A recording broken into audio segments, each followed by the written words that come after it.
Assalamualaikum warahmatullahi wabarakatuh. Perkenalkan, saya Didi Ramadan Maulana. Di sini saya akan menjelaskan materi tentang silogisme. Nah, yang pertama, apa itu silogisme? Dari beberapa yang saya lihat atau yang saya pelajari juga, silogisme itu sebenarnya adalah salah satu metode tentang penarikan kesimpulan dari dua buah premis. Sehingga silogisme itu hanya salah satu cara. Jadi silogisme itu nanti cabang dari beberapa penarikan kesimpulan, di mana penarikan kesimpulan itu ada metode-metode lain juga yang di sini nanti mungkin akan kita bahas dan juga contoh-contohnya. Nah, yang pertama, metode penarikan kesimpulan itu ada dua, yaitu tentang metode himpunan itu sebagai dasar karena nanti metode himpunan itu bisa menggunakan atau bisa digunakan untuk semua bentuk aspek penarikan kesimpulan Terus yang kedua ada metode logika matematika. Nah, langsung aja kita cek metode himpunan itu yang bagaimana. Nah, metode himpunan ini membahas atau kalimat-kalimatnya atau premis-premisnya itu nanti terdiri dari bentuk yang ada kuantornya. Nah, kuantor itu apa? Kuantor itu adalah sesuatu yang menunjukkan jumlah. Nah, di metode himpunan kuantor itu cuma ada dua, yaitu ada dua bentuk, yaitu semua sama sebagian. Jadi yang kata yang mengandung sebagian atau semua itu nanti tinggal kita kelompokkan. Contoh, ketika ada kata tidak ada orang yang lulus misal, atau tidak ada orang yang bisa ke Mars. Tidak ada berarti masuknya kemana kuantornya? Yaitu ke semua, karena kan sama sekali nggak ada. Masuknya ke semua. Tapi kalau misal ada orang yang ke bulan, semisal seperti itu Nah, berarti itu nanti masuknya ke kuantor sebagian. Nah, untuk contohnya bagaimana dan untuk bentuk penarikan kesimpulannya nanti bagaimana? Oke, kita cek untuk contoh soalnya. Contohnya ada semua siswa belajar. Semua siswa yang belajar pasti lulus. Berarti ada dua himpunan di sini, yaitu adalah siswa yang belajar sebagai P, kita misalkan terus siswa yang pasti lulus sebagai Q. Jadi penggunaan atau penggambarannya bagaimana? Sehingga dari sini kita dapat semua siswa belajar itu si P, ini P, pasti lulus, maka di dalam Q. Nah, kenapa di sini tidak subset atau tidak sama di dalam satu himpunan? Karena yang pasti lulus itu kan bukan berarti hanya siswa saja, bisa mahasiswa atau mungkin yang ikut pelatihan atau apa. Jadi tidak hanya siswa yang belajar saja, mungkin siswa yang beraktivitas juga bisa karena ini himpunannya siswa belajar. Sehingga siswa yang pasti belajar maka lulus tapi kalau yang lulus belum tentu belajar. Nah, ini untuk penggambaran premis. Nah, premis kedua gimana? Oke, kita cek. Nah, kuantornya di sini ternyata sebagian. Untuk yang kedua, yang pertama tadi semua Nah, sebagian siswa ini harusnya sebagian siswa yang belajar memiliki sertifikat OSN Jadi kita ada P lagi untuk siswa yang belajar dan memiliki sertifikat OSN, kita misalkan R karena himpunan yang lain. Nah, penggambarannya bagaimana? Jadi kita lihat himpunan P dia siswa yang belajar sebagian, jadi kita iris sedikit aja. Nah, sebagiannya ini dia memiliki sertifikat OSN atau SPIK. Sehingga kesimpulannya bagaimana? Kita jadikan satu dari premis 1 sama premis 2 kita gabung.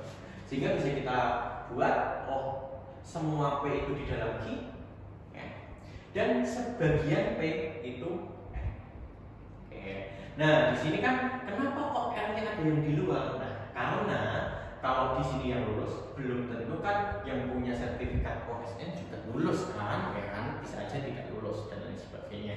Jadi masih ada beberapa kemungkinan. Sehingga kesimpulannya bagaimana untuk metode ini? Nah, kesimpulannya harusnya di tengah ini karena kesimpulan itu harus mengandung ketiga aspek atau semua aspek. Sehingga kesimpulannya kita dapat.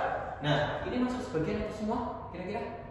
Yaitu sebagian karena kan tidak semua P, tidak semua Q, juga tidak semua N, tapi mengiris semuanya sehingga jawabannya sebagian atau ada sebagian siswa belajar memiliki sertifikat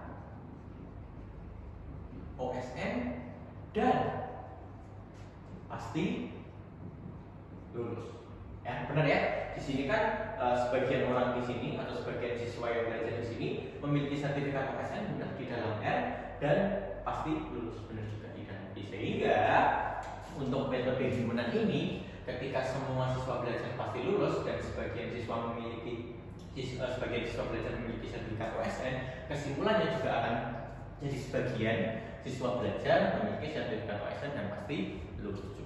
Nah, itu salah satu contoh penggunaan metode himpunannya kan. Nah, untuk selanjutnya kita akan masuk ke logika matematika. Logika matematika itu cuma ada 3, nggak kurang nggak lebih ya. Yang pertama modus ponens, yang kedua tolen, yang ketiga itu adalah silogisme. Nah, yang kita pelajari atau bab utama untuk hari ini. Ya. Nah, modus ponens itu bentuknya ketika P maka Q, jadi premis pertama, jadi P maka Q. Nah, bentuk logika matematika itu bentuknya nanti jika maka atau sebab akibat ya. Nah, premis pertama modus ponens itu ketika P maka Q dengan P, jawabannya pasti Q. Ya. Terus tolen itu ketika P maka Q dengan bukan Q, itu nanti jawabannya bukan P. Dan yang terakhir untuk silogisme, ketika P maka Q dengan Q maka R, itu nanti P maka R. Nah, untuk yang lainnya nggak bisa disimpulkan, hanya 3 ini. Contohnya bagaimana? Ketika ada P maka Q dengan Q semisal, ini nggak bisa disimpulkan. Karena contoh tadi, semua yang lulus atau jika siswa belajar maka lulus. Andi lulus, apakah pasti Andi belajar? Kan belum tentu.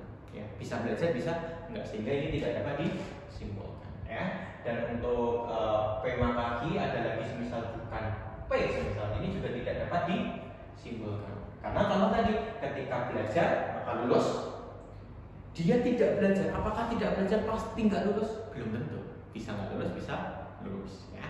Dan yang terakhir untuk silogisme, untuk gambaran umumnya sebenarnya silogisme, kenapa kok P maka Q dengan Q maka R itu jadi P maka R?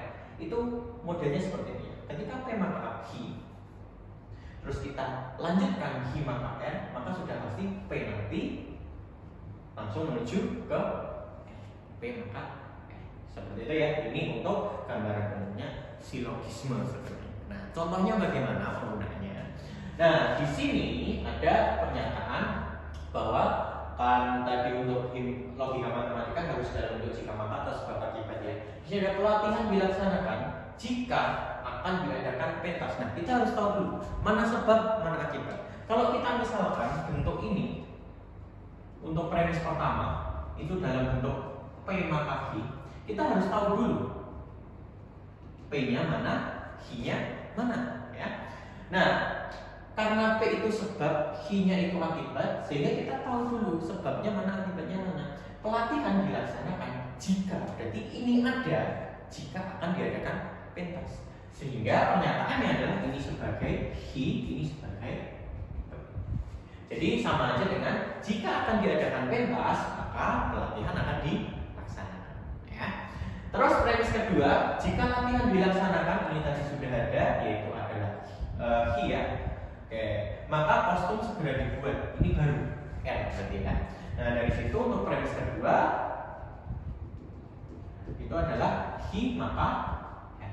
Nah, karena silogisme tadi didapat dari kesimpulan yang didapat dari 2 premis saja, kita simpulkan dulu ya. Dari sini karena sama ya, maka P maka R sudah sesuai. Atau kita buat ketika P maka Q dengan Q maka R, maka akan terbentuk P maka R di sini. Nah, ini kesimpulan dari 2 premis dulu. Tapi ternyata ada premis ketiga, yaitu premis ketiga kostum tidak segera dibuat. Nah, karena kostum segera dibuat adalah R, maka kalau tidak segera dibuat dia bukan R. Nah, kesimpulannya jadi apa? Jadi kesimpulan terakhir adalah kesimpulannya ketika P maka R dengan bukan R. Nah, ini tadi kita lihat pakai modus tolen ya. Yang belakang berkebalikan. Jawabannya kebalikannya yang depan. sehingga bukan P jawabannya. Nah, dari situ kita dapat bahwa pelatihan dilaksanakan jika akan diadakan pentas. Terus jika latihan dilaksanakan maka kostum segera dibuat, kostum tidak segera dibuat. Kesimpulannya adalah berarti bukan P, jadi tidak diadakan pentas. Ya, tidak diadakan pentas. Diadakan pentas ya. Oke, nah ini kesimpulannya. Nah, jadi seperti itu penggunaan logika matematika atau silogisme. Ya, jadi kesimpulannya bagaimana? Jadi sebenarnya metode penarikan kesimpulan itu ada dua ya, yaitu ada metode himpunan sama metode logika matematika. Di mana metode himpunan nanti harus dalam bentuk kuantor-kuantor, yaitu bisa semua, bisa sebagian, bisa kita buat dalam bentuk gambar himpunan juga ya. Dan kita klasifikasikan himpunan A, himpunan B dan seterusnya. Dan yang kedua itu adalah metode logika matematika yang terdiri dari tiga ya, yaitu adalah ponen, tolen, dan silogisme. Nah, itu materi kita tentang silogisme. Jika ada pertanyaan nanti bisa komen di bawah ya. Oke, bila ada salah kata untuk di hari ini saya mohon maaf, saya akhiri ya untuk hari ini mengenai silogisme saya tutup. Assalamualaikum warahmatullahi wabarakatuh.